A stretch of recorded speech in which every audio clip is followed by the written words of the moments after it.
Regresamos aquí a los micrófonos de Entre Líneas en esta transmisión especial completamente en vivo. La cabina de Imer Noticias se encuentra aquí en la 16ª conferencia sobre la mujer de América Latina y el Caribe. Son las 10 de la mañana con 14 minutos para ustedes, las audiencias que se están incorporando a esta emisión. Estamos hablando mujeres al centro de la agenda, cuidados también al centro de esta conferencia. Recibo con mucho gusto, aquí tenemos en vivo a Gabriela Bruno, mujer con discapacidad, militante por los derechos de las personas con discapacidad de Argentina, integrante de la Asamblea Santafesina de Personas con Discapacidad, secretaria de Discapacidad del Partido Socialista y asesora en políticas públicas de discapacidad y accesibilidad de políticas en la Cámara de Diputados de la provincia de Santa Fe.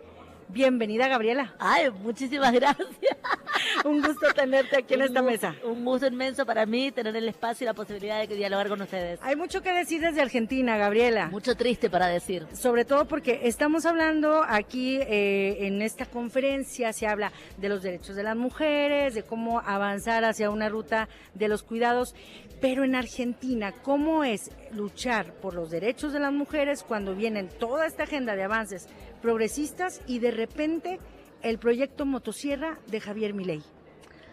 Bueno, la verdad que estamos pasando una instancia desde hace 1 año y 8 meses muy dura para todos los colectivos que veníamos trabajando, y esto que vos decías, ¿no? En una conquista de derechos, que veníamos con una energía de un impulso de avanzar en la ampliación de derechos. Y en este momento, a ver, por un lado, te hablo como, digamos, trabajando en la interseccionalidad mujer con discapacidad. En particular, hacia uno de los colectivos que primero atacó fueron las mujeres, el colectivo LGBTIQ+. Enseguidita, allá a principios de alrededor de junio del año pasado, hacia las personas con discapacidad, con el recorte de las pensiones, con el recorte de toda la garantía de derechos que teníamos desde el año 97. Imagínate que veníamos con un piso seguro, un piso certero, y bueno, esta gestión de gobierno de ultraderecha vino a arrasar, a avasallar con todos nuestros derechos. La agenda sí sigue siendo un tema pendiente, lograr trabajar fuertemente la interseccionalidad. Recién había situaciones incipientes, sí, de mujeres con discapacidad. A ver, yo vengo militando desde hace muchísimos años dentro del colectivo feminista y dentro del colectivo de personas con discapacidad. Sí. Pero ya era una deuda poder juntar estas luchas y que nos vean a las personas con discapacidad y a las mujeres como mujeres primero y después con la situación de discapacidad. Suele ser que la situación de discapacidad nos totaliza. Pero bueno, ante yo trato de ver como alguna lucecita que cuando los gobiernos avasallan tanto derechos, las organizaciones que sabemos resistir y que tenemos práctica y entrenamiento en haber luchado por conquistar los derechos que nadie nos regaló, claro, derechos que, el derecho al aborto, el derecho al matrimonio igualitario, el derecho, en principio de la democracia argentina por los 80, apenas el gobierno de Alfonsín, el derecho al divorcio, sí, son conquistas que fueron de los colectivos de mujeres, de los colectivos de discapacidad, todo lo que tiene que ver con la cobertura para poder existir un centro de día, un centro educativo terapéutico, transporte que te busque y te lleve a la institución. Bueno, para nosotros eso era algo ya conquistado. Teníamos la gran bandera de ir por la vida independiente, por poder pensarnos dentro de un club, dentro de una asamblea barrial, dentro de los espacios culturales, dentro de los espacios políticos, claro, porque justamente las mujeres con discapacidad, a ver, otra de las conquistas del colectivo de mujeres es la paridad, y otra de las conquistas tienen que ver con, ocupar diferentes espacios y lograr estar en la agenda pública. Discapacidad, en este momento, ante esta embestida, estamos muy en la agenda pública, porque estamos resistiendo, estamos organizados en todas las plazas del país a nivel federal, pudiendo estar presente para decir, necesitamos que en este momento que no se vete la ley de emergencia, que ya la vetó el presidente, y que necesitamos que diputados y senadores a nivel nacional rechacen ese veto para que siga en pie la ley de emergencia, porque estamos en una situación de emergencia, en una situación crucial de recorte, no solamente de las pensiones, que es un ingreso para las personas, sino de toda la cobertura, como decías recién, que permite el sostén de una vida con dignidad, de una vida autónoma. Nosotros estábamos trabajando por avanzar, ya te digo, en proyectos de vida independiente, pensar en los centros de vida independiente, en la asistencia personal, en cuestiones que nos permitían ir más allá. Pero bueno, ahora nos atrincheramos para resistir por esto que teníamos, para que no se corte o para que no se siga cortando. Y bueno, con las mujeres, la experiencia, por ejemplo, tanto sea a nivel nacional como a nivel de provincia de Santa Fe, que es de donde soy, estamos trabajando codo a codo, estamos con el colectivo LGBTIQ+, estamos peleando por el derecho a ser diferente en Santa Fe. En Santa Fe estamos justamente atravesando por una reforma de la Constitución provincial. Entonces estamos todos y todas juntas, derecho a la ciudad, a habitar la ciudad, derecho a poder vivir habitando los diferentes espacios y no los exclusivos de personas con discapacidad. Entonces, bueno, ahí estamos fuertemente unidos y unidas nos une el espanto, por supuesto, y necesitamos que nos unan los proyectos. Y de esto va a salir, yo estoy convencida que de esta amalgama horrible vamos a salir fortalecidos una vez más. Tenemos la gran enseñanza de las madres de Plaza de Mayo, de las abuelas de Plaza de Mayo, que nos enseñaron a pedir justicia, a luchar, a resistir y a ampliar los derechos democráticos, a poder generar vida y generar proyectos de donde parecía todo diezmado y desértico. Entonces, bueno, tenemos las mejores maestras y creo que también eso, como mujeres también latinoamericanas con discapacidad, vinimos acá a la conferencia, a esta 16ª conferencia regional sobre los derechos de la mujer en América Latina y el Caribe, a poner nuestra voz. Somos muchas las mujeres con discapacidad que nos organizamos para estar presentes, porque necesitamos que se visibilice dentro de los cuidados las necesidades de apoyos. Nosotros no necesitamos ser cuidadas. Exacto. Somos mujeres, elegimos sobre nuestras vidas, elegimos sobre nuestros proyectos, maternar o no maternar, tener relaciones del tipo que querramos, con las personas que querramos. Tenemos las herramientas suficientes para cuidarnos a nosotras mismas, para ejercer el autocuidado. Lo que necesitamos es, por ejemplo, que sea accesible el lugar donde me voy a hacer un estudio ginecológico. Necesitamos que sea accesible el transporte para poder circular. Necesitamos que haya intérprete en lengua de señas en los diferentes espacios. Necesitamos dentro de esta conferencia no hablar solo de discapacidad.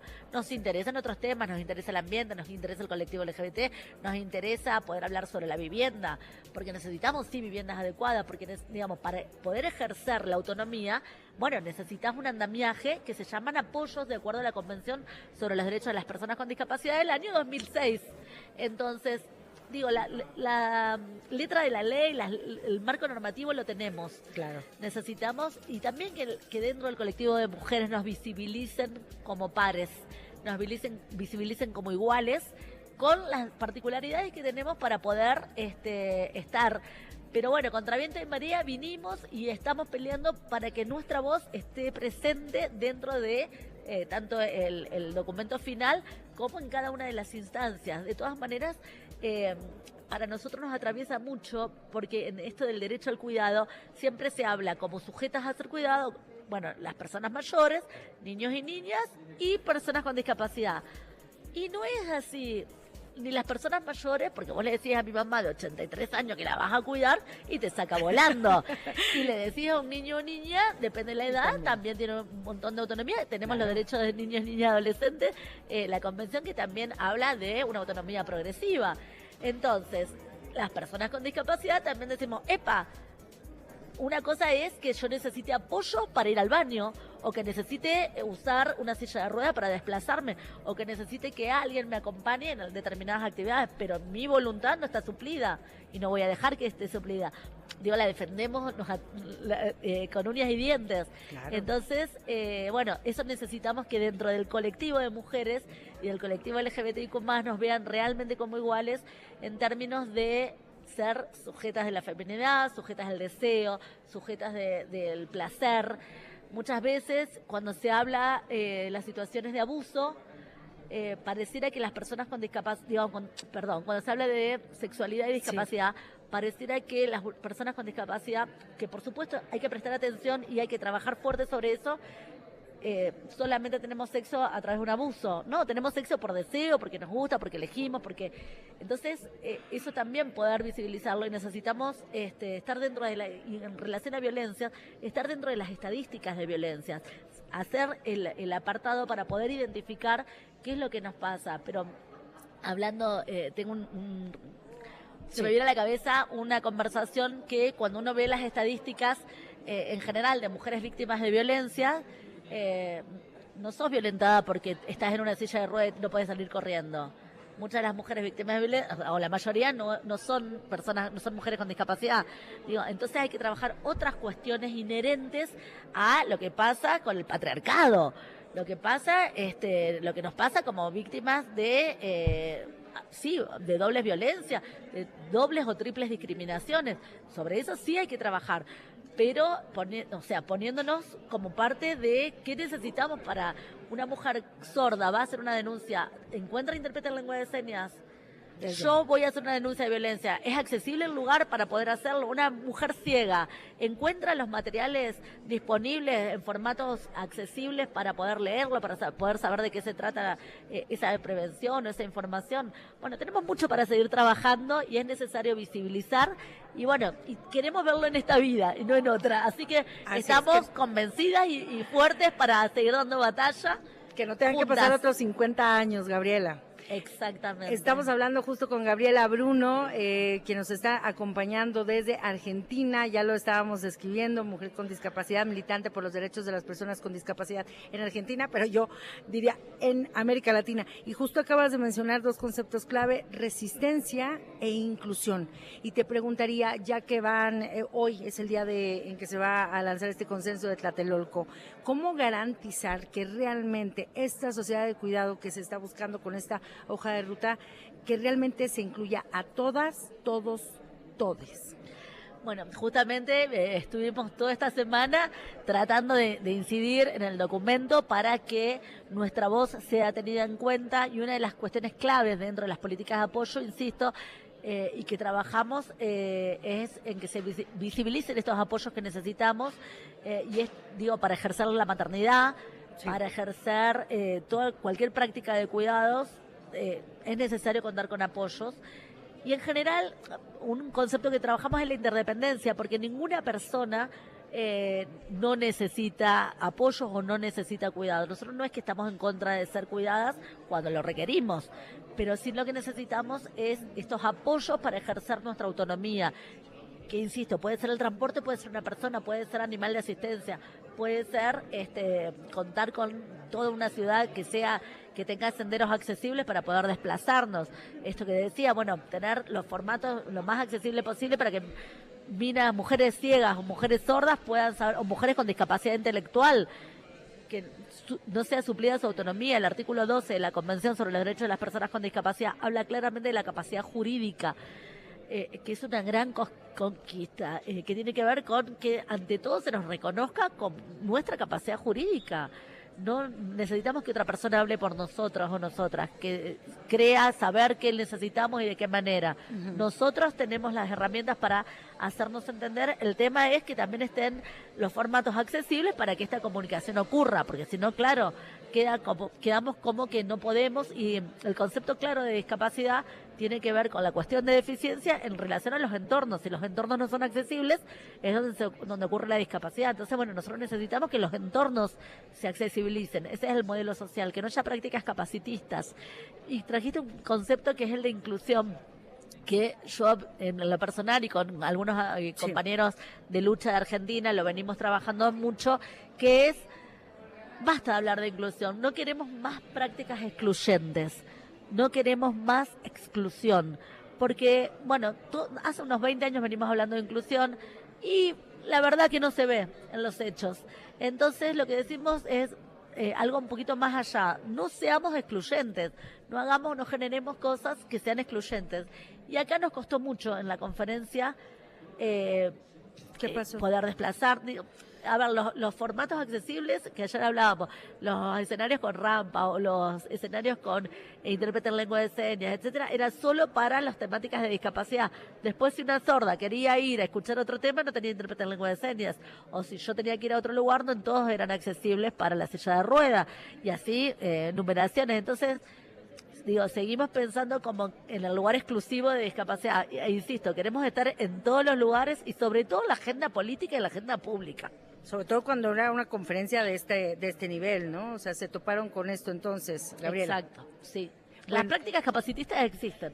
Tenemos que lograr que se comprendan no como una crítica, sino como una cuestión a revisar, o sea, no una crítica destructiva, digo, una crítica constructiva que sea a revisar y que haya una autocrítica siempre en las organizaciones que nos permitan formar parte para decir, che, acá una campanera disca no entra, che, acá no se va a enterar de lo que se está hablando, che, acá hay que hacerlo de otra vez, si se presenta un video tiene que estar descrito porque la compañera ciega no se entera, y así. Cierro con esta pregunta, Gabriela, si me lo permites. Estamos hablando, insisto, Gabriela Bruno, militante por los derechos de las personas con discapacidad en Argentina. Terminamos con esta pregunta y se la estoy haciendo también a otras mujeres. 50 años, llega esta conferencia 50 años después de la primera a nivel regional. ¿Qué buscarías dejar de cara a las que vienen, a las que estarán para otra conferencia que se realice en próximos 50 años? Lo que se deje, el legado que se deje hoy de este consenso de Tlatelolco, de las mujeres que estuvieron participando en esta conferencia con todo y, por supuesto, Gabriela, esta crítica también. Por supuesto. Me interesaría que dentro de 50 años no tengamos que estar peleando el grupo de las mujeres afro, el grupo de las mujeres indígenas, el grupo de las mujeres con discapacidad, el grupo de las mujeres con HIV, el grupo de las mujeres con enfermedades raras, el grupo que podamos estar unidas en una lucha que realmente sea transversal y que realmente, bueno, a 50 años aspiro a que la conquista de derechos sea más plena, sea igualitaria y tengamos que dejar de luchar, porque, bueno, si bien nos constituye, porque muchas de las que estamos, la mayoría de las que estamos acá estamos acostumbradas a levantar banderas, también nos cansa y también queremos desenvolvernos en los ámbitos y que los ámbitos estén preparados para todas las mujeres, para todas las diversidades, con las características que tengamos, entonces que sea una sociedad que a 50 años estemos celebrando las conquistas y nos encontremos disfrutando de una sociedad que sea armoniosa y que, todas las conquistas del feminismo son para igualdad a la sociedad, invitan a que vivamos mejor toda la comunidad. Sí. Entonces que realmente no haya prácticas discriminatorias, que no haya toda esta cuestión de embestidas de derecho y donde cada una pueda elegir su proyecto de vida y encuentre los soportes y los acompañamientos que requiere para llevar adelante ese proyecto. Gabriela, nos quedamos entonces con esta reflexión y te agradezco muchísimo por este tiempo para Entre Líneas. Muchas gracias, Gabriela. Gracias a ustedes. Hasta luego, y ahí estábamos escuchando esta conversación, le decía, totalmente en vivo en esta cabina móvil. Gracias a todo el equipo de la producción, la redacción, sobre todo el equipo de unidades móviles, el equipo de ingeniería de máster que están apoyando esta transmisión. Continuamos. Hay más voces de mujeres que vamos a incorporar a continuación a esta conversación.